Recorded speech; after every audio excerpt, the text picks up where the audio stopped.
Luggage সব packing একদম complete. এটা আমাদের খাবার দাবারের ব্যাগ আছে, এখানেতে কসমেটিক্স আছে, টুকিটাকি কিছু জামা কাপড় আছে। এটা ঋষি পরে যাবে, আমি এটা পরে যাব। আর এটা ঋষির ব্যাগ, যেটা কাঁধে সবসময় থাকবে। এখানে তালা চাবি, আর এটা হচ্ছে আমাদের ক্যামেরার ব্যাগ। তো মোটামুটি প্রায় সবটাই আমাদের গোছানো হয়ে গিয়েছে। 5:15 আমাদের আসবে গাড়ি। তো চলো এবার ঝটপট আমি নিজে রেডি হই। নমস্কার, কেমন আছেন সবাই? গৃহিণীজ ব্লগে আপনাদের সবাইকে স্বাগত জানাই। চলে এলাম আবারও একটা নতুন ব্লগ ভিডিও নিয়ে। দেখে নিশ্চয়ই বুঝেই গেছেন যে আমরা কোথাও বেড়াতে যাচ্ছি এবং সেটাই শেয়ার করব আপনাদের সাথে। ব্যাগগুলো দেবে তো দিয়ে দাও, আমি পেছনে ফাঁকা আছে। না, এই ব্যাগগুলো তোমাদের জন্য নয় তো। এটা একটা আছে আর একটা তোমার ইয়েটা আছে। বলছি ডকুমেন্টসগুলো নিয়ে যাও, ডকুমেন্টসগুলো নিয়ে যাও। হ্যাঁ, ওইটা করে রইলো। ঠান্ডা ঠান্ডা কিছু নাই। সবার আশীর্বাদ নিয়ে সবাইকে টাটা বলে আমরা রওনা দিয়েছি। আমাদের 6:30টার সময় ট্রেন আছে। তো কোথায় যাচ্ছি এখন বলবো না, সবটা আস্তে আস্তে আপনারা জানতে পারবেন। আর আমার টিমের সঙ্গে তো আপনাদের পরিচয় আছেই, তাই আলাদা করে পরিচয় দিলাম না।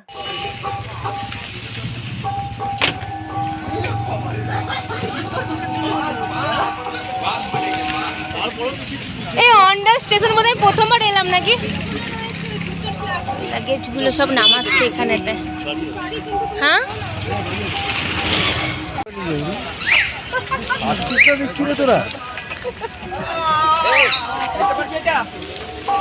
এই হলাম কি আমি।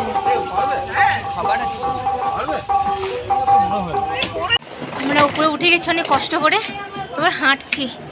বড়গুলোর কি কষ্ট ভাই, আমার নিজেরা উঠতেই হাঁপিয়ে যাচ্ছে। ওরা সব ট্রলিগুলোকে চাগিয়ে চাগিয়ে নিয়ে আসছে, কি কষ্ট এদের। অন্ডাল স্টেশনটা আমাদের বাড়ি থেকে অনেকটাই কাছে। যেহেতু আমাদের অনেকগুলো লাগেজ ছিল, তাই আমরা গাড়ি করেই এসেছিলাম। আর ট্রেন ছিল 6:30টার সময়তে। লোকাল ট্রেনে করে আমরা এখান থেকে যাব বর্ধমান। তো প্ল্যাটফর্মের দিকে এখন যাচ্ছি। 6 নাম্বার কিংবা 7 নাম্বার প্ল্যাটফর্মেতে ট্রেনটা আসবে। ট্রেন একদম রাইট টাইমেই ছিল, আর আমরা উঠে বসতে জায়গাও পেয়ে গিয়েছিলাম, আর সাথে সাথে ট্রেনটা ছেড়েও দিয়েছিল। প্রায় 2.5-3 ঘন্টা এরকম লাগে ট্রেনে করে দুর্গাপুর থেকে বর্ধমান যেতে। ট্রেনে করে কোথাও যাবো আর ঝালমুড়ি খাবো না, এমনটা তো হতেই পারে না। তারপরে কথা হচ্ছে, আমরা বাঙালি, আমরা মুড়িটা ভালোবাসি, আর সব রকম মিলেমিশে মুড়ির সঙ্গে থাকলে পরে তো আরোই ভালো লাগে। তো যাই হোক, তো আমরা সবাই ঝালমুড়ি নিয়ে নিচ্ছিলাম, আর আমি ভিডিও নিচ্ছি বলে দাদা রিয়াকশনটা খালি দেখো তোমরা। আমরা এই ট্রেনটা করেই বর্ধমান এলাম। আমরা এখন প্ল্যাটফর্মে বসে আছি, কারণ আমাদের ট্রেন আছে 11:30 12:00 এরকম টাইমে। তো এখন অনেকটা সময় আমাদেরকে প্ল্যাটফর্মে কাটাতে হবে। আর দেখো এখন হালকা মানে ভিড় নেই প্ল্যাটফর্মটাতে। তো আমাদের এখন অপেক্ষা করা ছাড়া কোনো কাজ নেই। তো বেশ অনেকটা সময় আমরা এখানেতে কাটিয়েছি, আর বেশ আনন্দও করেছি, বেশ ভালো লেগেছে।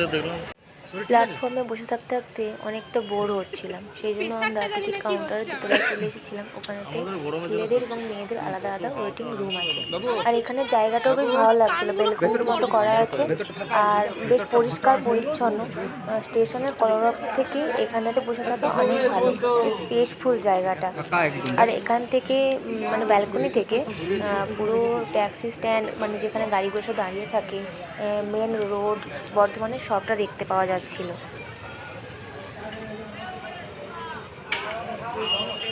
এটা হলো মেয়েদের ওয়েটিং রুম। এখানে ছেলেদের অ্যালাউ নেই, শুধু লাগেজপত্রগুলো বরেরা রেখে দিয়ে তারপরে বাইরে চলে গিয়েছিল।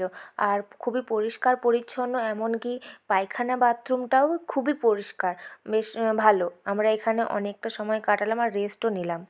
কে রে, কিছু বলবি না? তুই কী খেলছিস এটা? কিছু। এই গেমটার নাম কি? কি কি কি এটা গেমটার নাম? Cartoon game. আমাদের ট্রেন একদম রাইট টাইমে চলে এসেছে, আর আমরা স্টেশনেতেই খাওয়া দাওয়া করে নিয়েছিলাম, বাড়ি থেকে খাবার নিয়ে এসেছিলাম। আর আমরা দার্জিলিং মেল ট্রেনে করে আমরা এখন যাবো নিউ জলপাইগুড়ি। চলো ট্রেনে ওঠা যাক, আর সিটটা একটুখানি দেখে নেওয়া যাক।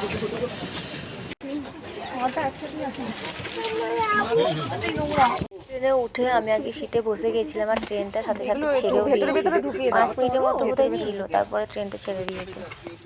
আমাদের এত বেশি লাগেজ হয়ে গেছে, মানে কীভাবে যে লাগেজগুলোকে ম্যানেজ করে রাখবো সেটা বুঝতেই পারছিলাম না।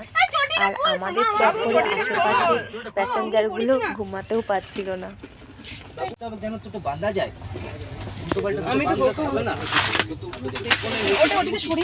ট্রেনে চেপে একটু স্বস্তির নিঃশ্বাস ফেলছি আমি। হ্যাঁ? ট্রেনে তো তুই মানে চেনে চেপে তাল্লা নিয়ে এসছি পা তোলা শুনছে না, চা তোলা।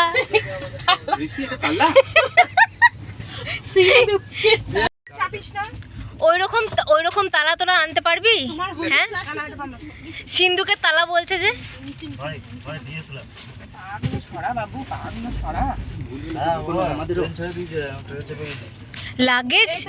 লাগেজ টানতে টানতে সবাই হিমশিম খেয়ে যাচ্ছিল, এবার লাগেজ বাদতে বাদতে হিমশিম খাচ্ছে।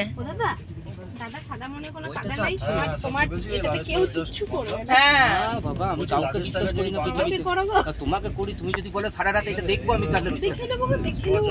ট্রেন থেকে নেমে গেছি, এখন বাজছে 7:30 পৌনে 8টা।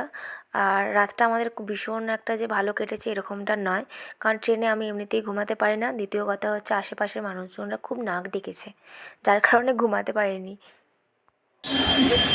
নিউ জলপাইগুড়ি স্টেশনে আমরা এখন হাঁটা দিচ্ছি লাগেজ নিয়ে। নিচে আমাদের গাড়ি ওয়েট করছে। হ্যাঁ, ফোন করে দিয়েছি। কোথায় কোন দিকে হাই করছে, আমি আবার এই দিকে দেখছি, আবার ওই দিকে দেখছি। সব আসছে এক এক করে। এগুলো সব ব্লগে আসবে। बहुत ही खूबसूरत नज़ारा है।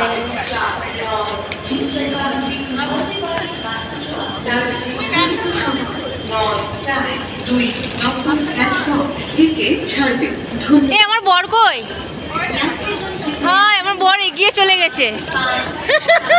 বর খুঁজে পাচ্ছি না। জলপাইগুড়ি স্টেশনের পিছনের দিকে হচ্ছে এই গাড়ি স্ট্যান্ড। তো অনেকটা হেঁটে হেঁটে ঘুরে ঘুরে আমরা লাগেজগুলো টেনে টেনে নিয়ে এলাম।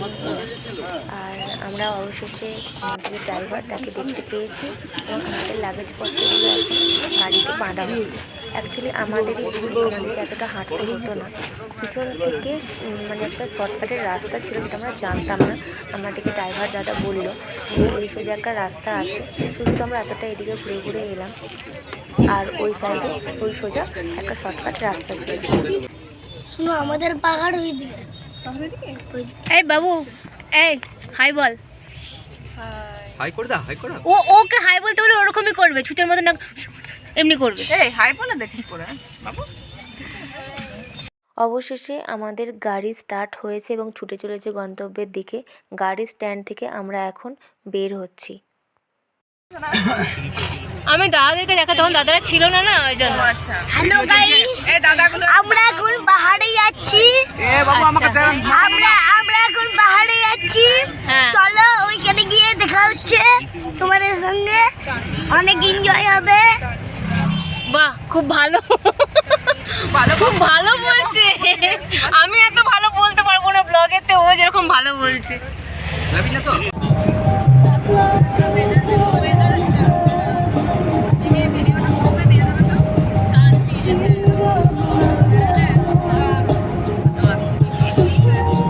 ওই দূরে দেখা যাচ্ছে পাহাড় আবছা, যেটার অপেক্ষা এতক্ষণ ধরে আমরা করছিলাম। মানে অধীর আগ্রহে ছিলাম আমরা পাহাড় দেখার জন্য। তো ওই যে পাহাড়ের চূড়া দেখতে পাওয়া যাচ্ছে, আর কি অসাধারণ ভিউ লাগছে। মানে কখন যে কাছাকাছি যাব পাহাড়ে তার ঠিক নেই। নিজেদের এক্সাইটমেন্ট আমরা ধরে রাখতে পারছি না। পাহাড় দেখার রিয়াকশন দেবার সবাই, এই মানে ঝিমানো রিয়াকশন এদের সব। আরে সুপার এক্সাইটেড। पहाड़ बाद में देखेंगे, पहले खाना खाना है।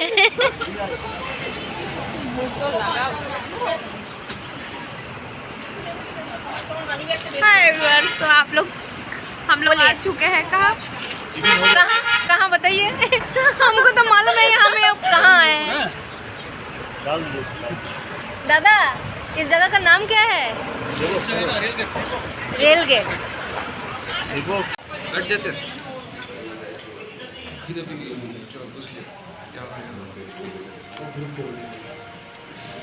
আমরা সবাই এখন ব্রেকফাস্ট করব, কারণ সেই বেরিয়েছিলাম, তারপরে কিছু খাওয়া হয়নি। তো প্রচণ্ড পরিমাণে খিদে পেয়ে গেছে আমাদের সবার। তো চলো আগে খেয়ে নিই। আমরা অর্ডার দিয়েছিলাম আলুর পরোটা আর ঘুগনি, সাথে 2টো ডিম সিদ্ধ, আমার আর ঋষির। আর বাকিরাও আলুর পরোটা ডিমের পোচ খেয়েছিল। আমরা দুজন এই সাইডে বসেছি আর ওরা সবাই ওই একটা টেবিলে বসেছে, কারণ ওখানেতে আর বসার জায়গা হচ্ছিল না। তাই আমরা দুজন একটুখানি আলাদাই বসেছি আর নিজেদের মতো করে একটুখানি কথা বলতে বলতে খাওয়া দাওয়াটা করেছিলাম।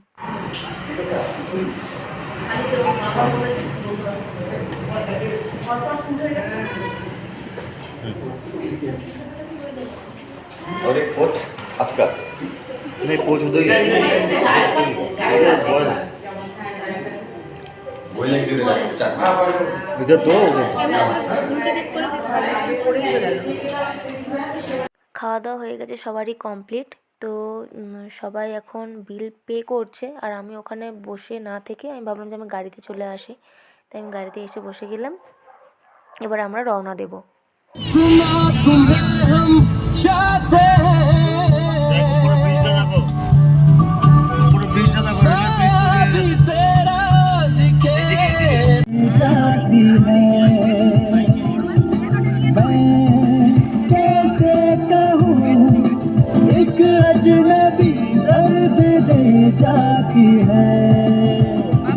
चुपके से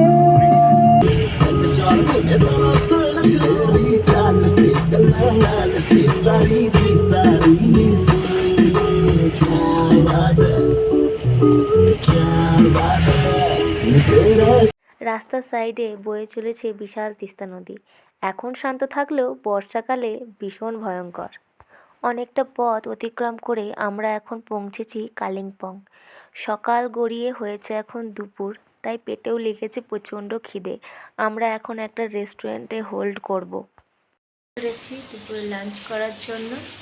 এখানে চাও আর মোমো দিচ্ছে। এটা হচ্ছে আমাদের দুপুরের লাঞ্চের মেনু। আমরা বেশি কিছু খাবো না, আর যেহেতু বাইরে হালকা পাতলা খাওয়াটাই ভালো।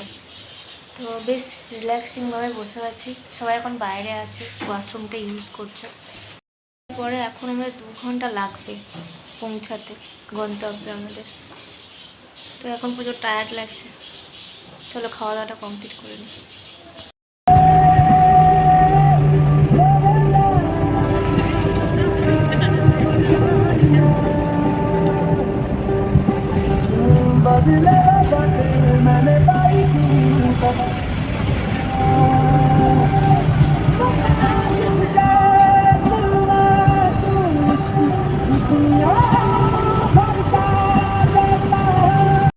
অনেকটা পথ অতিক্রম করে, অনেক চড়াই উতরাই পার করে আমরা এখন পৌঁছেছি আপার পেলিংয়ে, একদম পাহাড়ের টপে। তো এখানে আমাদের হোটেলটা আছে। এর আগেও আমরা পেলিং এসেছি আর জায়গাটা খুবই ভালো লেগেছিলো, তাই আমরা আবারও এলাম সবাই মিলে। তখন আমরা ঋষি আর আমি এসেছিলাম শুধু আমাদের হানিমুনের জন্য। এখন আমরা সবাই মিলে এসেছি আর ওই আমাদের হোটেল দেখতে পাওয়া যাচ্ছে। তো এখন আমি জায়গাটার নামটা রিভিল করেই দিলাম, আমি আমার পুরো ব্লগেতে জায়গার নাম বলিনি আমরা কোথায় এসেছি। তো আমরা এসেছি ওয়েস্ট সিকিমে আপার পেলিংয়েতে। তো জায়গাটা খুবই সুন্দর, আপনারাও চাইলে আসতে পারেন, ঘুরে যেতে পারেন। হয়তো আমাদের ওয়েস্ট বেঙ্গল থেকে অনেকেই এসেছেন, ঘুরে গেছেন। যারা পেলিং ঘুরে গেছেন তারা অবশ্যই কমেন্টে জানাবেন আপনাদের পেলিং কীরকম লেগেছে, এবং আমার সাথে আপনাদের অভিজ্ঞতাটা অবশ্যই শেয়ার করবেন। আর যারা আসতে চাইছেন তারা অবশ্যই পেলিং ঘুরে যান। এটা আমাদের হোটেল সোনামচাং। খুবই ভালো ব্যবহার এনাদের, আর খুবই ভালো হোটেলটা, নিট অ্যান্ড ক্লিন সব কিছু। আর সামনে প্লেগ্রাউন্ড দেখালাম, অসাধারণ ভিউ দেয় এখান থেকে, কাঞ্চনজঙ্ঘা পুরো ব্যালকনি থেকে দেখতে পাওয়া যায়। গাড়ি থেকে সমস্ত লাগেজপত্র আমাদের হোটেলে ভিতরে ঢোকানো হয়ে গিয়েছে, আর এখানে আমাদের হাজব্যান্ড কিছু ফর্মালিটিস এখন করে নিচ্ছেন। আর আমরা অনলাইনেতেই হোটেলটা বুক করেছিলাম। এর আগেও যখন এসেছি তখন অনলাইনে করেছিলাম, তাই এবারেও সব কিছু অনলাইনেতেই করেছি, গাড়ি বুকিং, হোটেল বুকিং, সব কিছু।